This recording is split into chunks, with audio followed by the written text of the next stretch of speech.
আমরা চেষ্টা করছি যে ইনক্লুসিভ একটা গভর্নমেন্ট ক্রিয়েট করার জন্য। আগে গভর্নমেন্টে আসি, তারপর কতটুকু ইনক্লুসিভ হবে তখন বোঝা যাবে। প্ল্যান এখনো কিন্তু এটা সবসময় ডেভেলপ হচ্ছে। আমরা এখনো বলতে পারবো না যে এখানে সরকার গঠন করার পরে তাদেরকে আমরা সরকারের মাধ্যমে নিয়ে আসবো না, এটা বলা এখনো ইটস ফার টু আর্লি। আপনার একটা জিনিস মাথায় রাখতে হবে, অনেকের মুখে কিন্তু একটা জিনিস চলে এসেছে যে যদি এখন আমরা আসন ভাগাভাগি নির্বাচনী করি তাহলে যেটা আগে হয়েছিল আওয়ামী লীগের অধীনে যেটা হয়েছিল আমি আর ডামি ইলেকশন, আমরা ওরকম ইলেকশন দেখতে চাই না।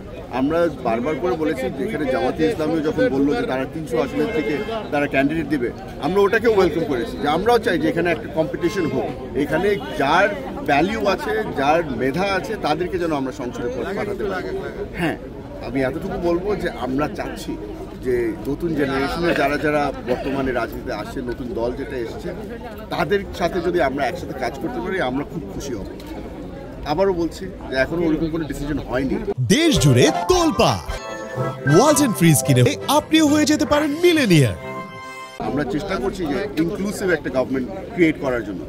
আগে গভর্নমেন্টে আসি, তারপর কতটুকু ইনক্লুসিভ হবে তখন বোঝা যাবে। যেই দিন আওয়ামী লীগের পতন হয়েছে, যেদিন শেখ হাসিনা পালিয়ে গিয়েছে, সেই দিন থেকে আমাদের জার্নি শুরু হয়ে গিয়েছিল নির্বাচনের জন্য। আমরা এখন যেটা চাচ্ছি যে আমাদের তৃণমূলে যারা আছে তাদেরকে একটু আবার ঠিকমতো তারা যেন মাঠে কাজ করতে পারে। যেই সমস্যাগুলো আমরা পেয়েছি গত 5-6 মাসের মধ্যে সেই কাজগুলো আমরা আপাতত করছি। এই সরকার নিরপেক্ষ, আমার বিশ্বাস এই সরকার নিরপেক্ষ। ইউনূস সাহেব আর বিএনপির মধ্যে একটা দূরত্ব ক্রিয়েট করার জন্য আমরা মনে করি সবচেয়ে বড় ষড়যন্ত্র চলছে। আর এই ষড়যন্ত্রের মধ্যে কারা কারা জড়িত আছে ওটাও আমরা চিহ্নিত করতে পেরেছি। আমরা চাচ্ছি যে সামনে যারা নির্বাচন করবে, নতুন দলের বিষয়ে একটা প্রশ্ন করেছিল যে নতুন দলের ব্যাপারে আমরা কি চিন্তা করছি।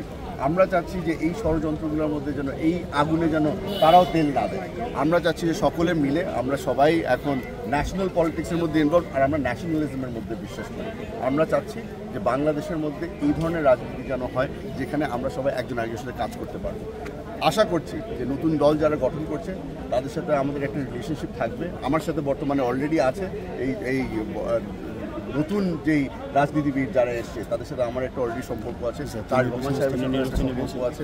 আশা করছি যে এই ইয়াং জেনারেশনটা আমরা একজন আরেকজনকে বিএনপিকে কেউই হুমকি মনে করছে না, আওয়ামী লীগ বাদে বিএনপিকে কেউই হুমকি মনে করছে না।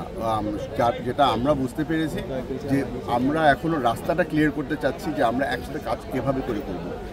একটা দল গঠন হতে যাচ্ছে, তারা এখনো গঠন হয়নি, তাদের রেজিস্ট্রেশনের বিষয় আছে, অনেক কাজ এখনো বাকি আছে। আস্তে আস্তে করে যখন ওরা ডেভেলপ হওয়া শুরু করবে তারাও বুঝতে পারবে যে বিএনপির সাথে তাদের রিলেশনশিপটা কীরকম হওয়া উচিত।